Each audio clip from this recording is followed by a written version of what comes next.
Dragon Ball Z Kakarot. Is it worth buying? Well, that's up to you, but me personally, yes, but with a question mark.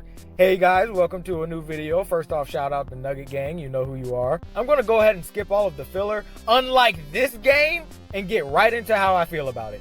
So, like I usually do, I'll get into the stuff that I like. It's a pretty good amount, actually. So first things first, Dragon Ball Z Kakarot is the most beautiful game I have ever seen in my life. I'm 100% honest with this one. Seriously, this game is so gorgeous it hurts. When I first saw the raccoon cutscene, I lost it, dude. This is the best looking game I've seen ever. Even when you're fighting, the game looks like pure beauty, almost exactly like the cutscenes. The DLC came out and it's godly cutscene wise. The actual good side stories in this game are pretty great. It gives more insight on the relationship between Gohan and Android 16, which in the original series was pretty thin despite his death being the straw that broke the camel's back for Gohan. Goku and Chi-Chi's relationship is more fleshed out, so his death at the end of the Cell arc hits a lot harder for Chi-Chi. Also, it hints at the exact night Chi-Chi and Goku did the hoo-ha and made Goten, which I thought was pretty funny, but probably the coolest thing I've seen in any Dragon Ball game is the moment in the final Kid Buu fight. See, in the anime, Buu fired a blast at Goku, in which Goku kind of vanished out of the way. In this game, though, it shows you exactly what happened when he vanished, where he's fighting Kid Buu at relative to light speed. It was amazing. But now we gotta get into the stuff that I don't like. It's a pretty long list, so hang tight. Now, I might be a little biased on this statement, but I don't like Kakarot's gameplay, and that's a problem, because it's a game. It feels way less intricate than it should. I say that because I play Xenoverse and Fighters, so both of those games are basically all about spicing up your combos. Like, you and your friend can play the exact same character, but they're going to look completely different.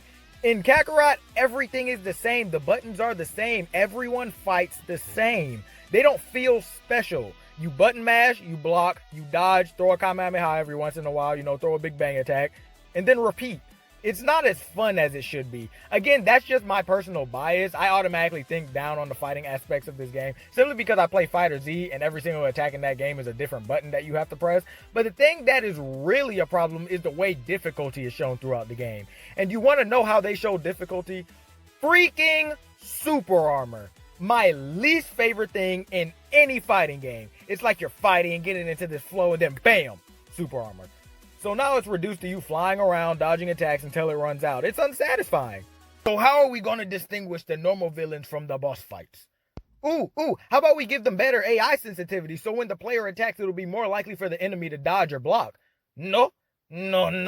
We cannot fix the AI, no. Well, then maybe we could make auto combos do less damage, forcing the player to come up with their own strategy that works as the enemy builds up an immunity to... No. They cannot have that. That is too much work. No. Or we could just give them more super armor. Super armor, everyone. Super armor. Jimmy, great idea. Super armor. In order for the enemies to be stronger, y'all give them super armor. That's lazy. Now for the story aspect. And for a game to claim that it perfectly retells the main story just like the anime, it does a mediocre job, despite the graphics, of course. First off, it skips stuff, and I mean good stuff. Oh, and don't worry, I'll be getting to you in a minute. While Kakarot does tell the story better than most other Dragon Ball games of recent years, that's not saying much since the plot of most other Dragon Ball games differ from the main story anyway. And most of this happens in the middle of the story. I've never seen the Cell arc done so dirty. We've got Trunks' fight with Frieza looking like a snooze fest. We've got Goku pooting out Super Saiyan against the androids. We've got Goku fighting Semi-Perfect Cell, which never happened in the anime. And don't worry, I'm getting to it. It's just annoying when you're sitting there thinking you're about to see an iconic moment, and then they just spit back at you, nah fam. I'm fighting Perfect Cell with Vegeta, and obviously Vegeta's gonna lose. And Cell's talking all this smack during the whole fight, and the entire time I'm thinking to myself, but can you take this? But can you take this final flash though? But can you take this final flash though? Obviously he could, because Vegeta never freaking threw it. There were no finals being flashed, and I was livid. And then I'm like, well, at least we got Big Boy with a big Trunks versus Cell, right?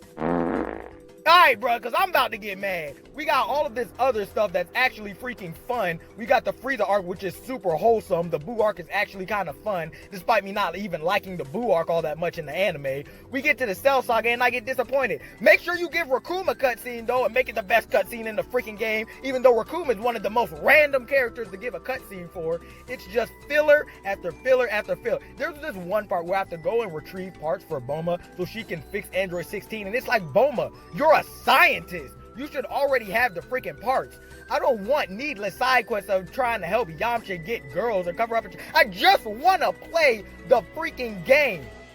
Frick. Let me calm let me calm down, because that wasn't even the script. That was just pure anger. Okay, let me calm down. Take a breath. All right. Like I said, the DLC is something beautiful though. It deviates from the normal way we would expect Super Saiyan God to be introduced. It gives Vegeta a chance to get Super Saiyan God in addition to Goku, but there isn't really much after that. So should you buy this game? In my opinion, wait for the second DLC to drop and then see if you still want to buy it. I would rate my overall experience about a 6 out of 10.